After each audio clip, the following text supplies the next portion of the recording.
Friends, जब भी हम जिक्र करते हैं इस कायनात का यानी इस यूनिवर्स का, तो हमारे दिमाग में बहुत सारे सवाल घूमने लगते हैं। जैसे हमारी कायनात आखिर बनी कैसे होगी, ये आखिर कितनी बड़ी होगी, और ऐसा क्या है जो आज भी ये कायनात अपने अंदर छुपाए बैठी है। फ्रेंड्स, वैसे तो इस कायनात ने अपने अंदर बहुत से भयानक राज दफन किए हुए हैं, लेकिन जो सबसे भयानक हमने देखा है वो है ब्लैक होल, एक ऐसी अंधेरी जगह जहाँ से वापसी का कोई रास्ता नहीं है। फ्रेंड्स, बात की जाए अगर ब्लैक होल की, तो ब्लैक होल एक ऐसी जगह है जहाँ सबसे ज्यादा अंधेरा होता है। इस अंधेरे से कोई चीज भी बचकर नहीं निकल पाती, हत्ता कि रोशनी भी नहीं। रोशनी भी ब्लैक होल के अंदर जाती जरूर है, लेकिन वहां से वापस नहीं आती, क्योंकि ब्लैक होल रोशनी को भी निगल जाते हैं और उनके इन्हीं अंधेरे रूप की वजह से हम ब्लैक होल कहते हैं। अगर साइंसी नजरिए से ब्लैक होल को समझा जाए तो ब्लैक होल ऐसी जगह है जहां फोर्स ऑफ ग्रेविटी बहुत ज्यादा स्ट्रॉन्ग होती है, और अगर सीधा सीधा कहा जाए तो इस यूनिवर्स की सबसे ज्यादा ग्रेविटी एक ब्लैक होल के अंदर पाई जाती है। इसकी ग्रेविटी अपने अंदर हर उस चीज को खींच लेती है जो भी इसकी गिरफ्त में आता है, और जो भी चीज एक बार ब्लैक होल के अंदर चली जाए वो वापस कभी नहीं आती। इसलिए ब्लैक होल को the point of no return भी बोला जाता है, यानी एक ऐसा रास्ता जहां से कोई वापस नहीं आया। हमको ब्लैक होल को और ज्यादा समझना है तो हमें कुछ सवालों का जवाब ढूंढना होगा, जैसा कि एक ब्लैक होल आखिर बनता कैसे है। क्या होगा अगर हमारी अर्थ एक ब्लैक होल में गिर जाए और हमारा सूरज एक ब्लैक होल बन जाए, तो हमारे सोलर सिस्टम का क्या होगा। तो ऐसे ही कुछ सवालों का जवाब ढूंढकर हम समझ पाएंगे कि आखिर ब्लैक होल होता क्या है, ब्लैक होल बनता कैसे है।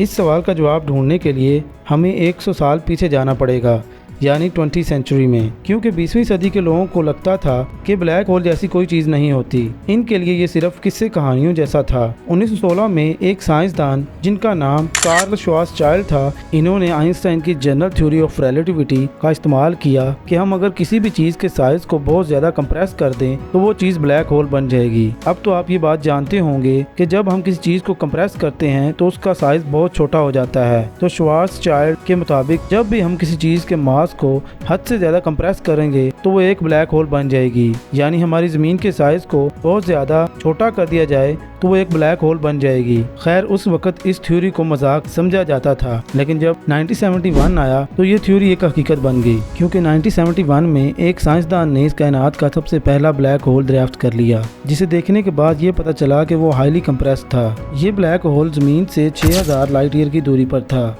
अगर आपको लाइट ईयर का नहीं पता तो मैं आपको बताता चलूं कि एक लाइट ईयर का मतलब जहां लाइट को पहुंचने में 1 साल लग जाए, यानी अगर एक प्लैनेट पर सूरज की रोशनी को पहुंचने में 1 साल लगे तो उसका मतलब है कि वो प्लैनेट सूरज से 1 लाइट ईयर की दूरी पर है। जो ब्लैक होल सबसे पहले डिस्कवर हुआ था वो जमीन से 6000 लाइट ईयर की दूरी पर था। ब्लैक होल्स कितनी टाइप्स के होते हैं? फ्रेंड्स, 1971 से लेकर अब तक साइंसदान बहुत से ब्लैक होल्स को देख चुके हैं, जिनमें इन्हें अब तक 4 किस्म के ब्लैक होल्स देखने को मिले हैं। Number 1 miniature black hole, number 2 stellar black hole, number 3 intermediate black hole, number 4 super massive black hole. अब अगर बात की जाए मिनिएचर ब्लैक होल की, तो ये ब्लैक होल्स बहुत ही छोटे होते हैं। एक एस्टिमेट के मुताबिक इस ब्लैक होल का साइज एक छोटे एटम के जितना होता है, लेकिन फिर भी ये इतना पावरफुल होता है कि ये एक बड़े से पहाड़ को आराम से निगल सकता है। इन छोटे ब्लैक होल्स की उम्र इस कायनात की उम्र के आसपास होती है। तो साइंसदानों का ये मानना है कि छोटे ब्लैक होल्स शायद बिग बैंग के फौरन बाद बन चुके थे, जब स्पेस ने अपने टुकड़ों को इधर उधर बखेर दिया होगा। Number 2 stellar black hole.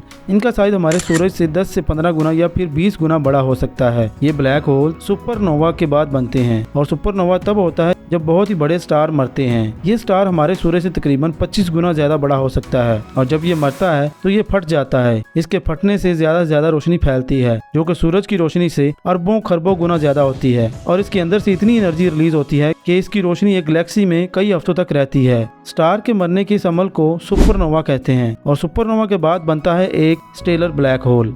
Number 3 intermediate black hole. ये ब्लैक होल तब बनते हैं जब बहुत सारे स्टेलर ब्लैक होल एक दूसरे में मर्ज होते हैं और एक बड़ा ब्लैक होल बना देते हैं। सबसे बड़ा और सबसे खतरनाक ब्लैक होल है सुपर मैसिव ब्लैक होल। ये ब्लैक होल इतना ज्यादा बड़ा होता है कि इसका साइज हमारे सूरज से अरबों खरबों गुना ज्यादा होता है। ये ब्लैक होल हर गैलेक्सी के सेंटर में मौजूद होता है, और ये इतना बड़ा होता है कि इंसान इसका अंदाजा भी नहीं लगा सकता। ऐसा ही एक ब्लैक होल हमारी गैलेक्सी के सेंटर में मौजूद है, जिसका नाम सैजिटेरियस ए स्टार है। इसका साइज हमारे सूरज से 4 मिलियन यानी 40 लाख गुना ज्यादा है, और ये सुपर मैसिव ब्लैक होल तब बना था जब ये गैलेक्सी बनी थी। क्या होगा कि अगर आप एक ब्लैक होल में गिर जाएं? फ्रेंड्स, ब्लैक होल के अंदर कायनात की सबसे ज्यादा ग्रेविटी पाई जाती है।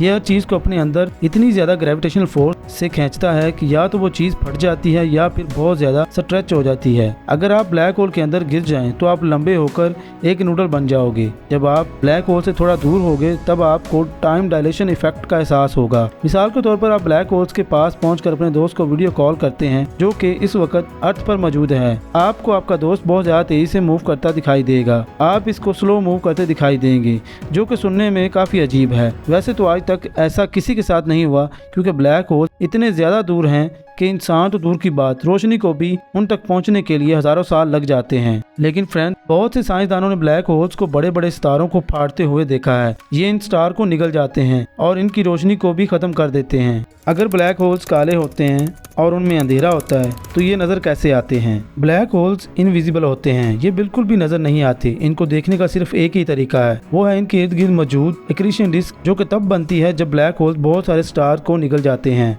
इन स्टार्स की बाकी धूल और गैसें ब्लैक होल के इर्द गिर्द घूमने लगती हैं। फ्रेंड्स, ब्लैक होल के इर्द गिर्द एक्रीशन डिस्क होती है, लेकिन ब्लैक होल्स के अंदर वाला जो पार्ट है जो कि बिल्कुल अंधेरा है उसको इवेंट होराइजन बोला जाता है, जिसके आर पार नहीं देखा जा सकता। वहाँ जाने वाली कोई भी चीज वापस नहीं आती। क्या होगा कि अगर हमारा सूरज एक ब्लैक होल बन जाए? क्या ये हमारे सोलर सिस्टम को तबाह कर देगा? सूरज कभी भी ब्लैक होल नहीं बन सकता क्योंकि सूरज एक बहुत ही छोटा सितारा है। इसके अंदर ब्लैक होल बनाने जितनी एनर्जी नहीं है। जब 5 अरब साल बाद सूरज की जिंदगी मुकम्मल होगी तो हमारा सूरज लाल हो जाएगा, तो ये एक रेड जायंट स्टार बन जाएगा। फिर आखिर में हमारा सूरज एक वाइट स्टार बन जाएगा और बिल्कुल ठंडा हो जाएगा। लेकिन फिर भी हम मान लेते हैं कि हमारा सूरज एक ब्लैक होल बन चुका है, तो इससे हमारे सोलर सिस्टम पर कोई असर नहीं पड़ेगा। सभी प्लैनेट्स इसके इर्द गिर्द घूमने लग जाएंगे जैसे वो सूरज के गिर्द घूमते थे। लेकिन प्रॉब्लम यहाँ पर ये होगी कि इनको सूरज की रोशनी नहीं मिलेगी, हमारी अर्थ पर जिंदगी खत्म हो जाएगी। अगर ब्लैक होल्स इतने खतरनाक होते हैं तो क्या ये हमारी गैलेक्सी को खा सकते हैं? माना कि ब्लैक होल बहुत ज्यादा पावरफुल होते हैं, लेकिन ये इतने पावरफुल नहीं होते कि ये पूरी गैलेक्सी को ही निगल जाएं।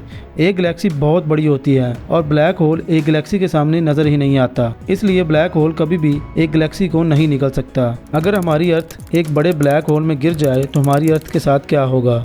हमारी ज़मीन ब्लैक होल के अंदर बहुत ही आराम से जाएगी। शुरू में हमें कुछ महसूस नहीं होगा, लेकिन जैसे जैसे हम ब्लैक होल के अंदर जाएंगे तो हमारी अर्थ के छोटे छोटे टुकड़े होना शुरू हो जाएंगे, क्योंकि हमारी अर्थ की ग्रेविटी ब्लैक होल की ग्रेविटी के सामने कुछ भी नहीं है। और ब्लैक होल में जाने के बाद अंजाम सिर्फ और सिर्फ मौत होगा। जो लोग बोलते हैं कि ब्लैक होल खुदा के पास जाने का एक रास्ता है, मुझे लगता है कि वो लोग सच बोलते हैं, क्योंकि मरने के बाद तो हम खुदा के पास ही जाएंगे। क्या ब्लैक होल से बचने या इससे बाहर निकलने का कोई रास्ता है? बिल्कुल नहीं, क्योंकि ब्लैक होल्स की ग्रेविटी इतनी ज्यादा होती है कि यहाँ से रोशनी भी बाहर नहीं निकल सकती। तो इस हिसाब से अगर हमें ब्लैक होल से बचकर बाहर निकलना है तो हमें लाइट से भी हजारों गुना ज्यादा तेज होना पड़ेगा, और ये ऐसा कभी मुमकिन नहीं हो सकता। साइंसदान इतनी दूर से ब्लैक होल को कैसे देखते हैं?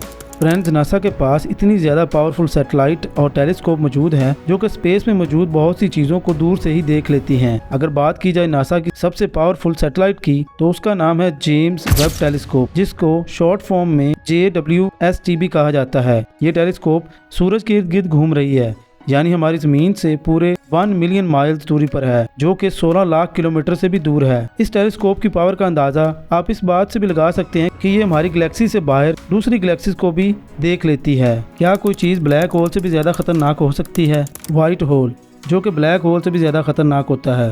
व्हाइट होल्स को अब तक देखा तो नहीं गया, लेकिन इनके होने का अंदाज़ा लगाया जा सकता है।